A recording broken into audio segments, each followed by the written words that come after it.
And now to part 3 of VOA's comprehensive series on HIV/AIDS. For decades, the Caribbean nation of Haiti has been plagued with the highest prevalence of HIV in the Western Hemisphere.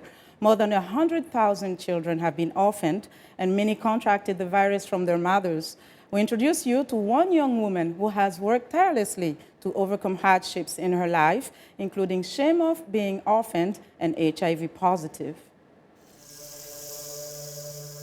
In Haiti, 2 children are born with HIV every day. 20-year-old Venice Luis's parents died from AIDS when she was 11. Orphaned, she went to live with an aunt. Several years later, she suspected something might be wrong with her. I was getting sick often, and they took me to get an HIV test when I was 14. And that is when they found out I am positive. And my aunt's boyfriend said that I cannot stay in the house because I would infect the other children.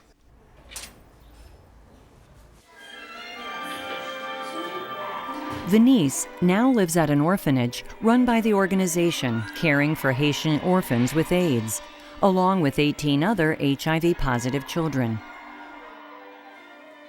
In Haiti, the stigma of being HIV positive runs deep. After her diagnosis, Venice suffered cruel mental and physical abuse. My aunt's boyfriend told her to separate everything I used: silverware, glasses, soap. I slept in a separate part of the house, and I couldn't play with the other kids.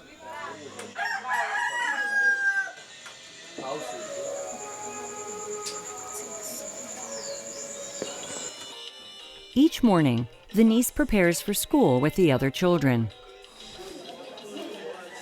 Her aunt would not allow her to get an education, fearing a cut or scrape would infect another child.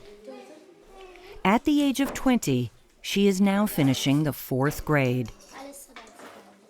When she first arrived at the orphanage, she was shy, withdrawn, and cried a lot. I did not feel good at all. I did not feel like a normal person. And by the way my aunt treated me, I thought life wasn't meant to be good for me. The children are given antiretroviral medication twice a day. Venice arrived at the orphanage weak and physically underdeveloped. After she was diagnosed, she begged her aunt to take her for treatment. I used to cry a lot every day. My aunt told me the only way I'm going to get treatment is under the earth when I'm dead. Eventually, Venice received sporadic treatment at a hospital. She also met with a psychologist about the abuse she was suffering.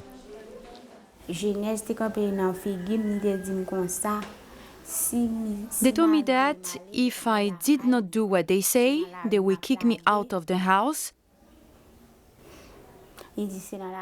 and I will be in the street like a prostitute sleeping with men, and they will not accept me back.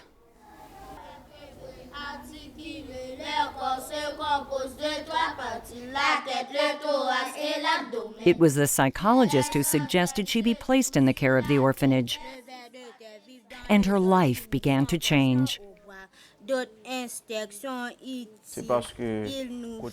When she started getting regular treatment, she started to gain weight. She started to get better physically and mentally.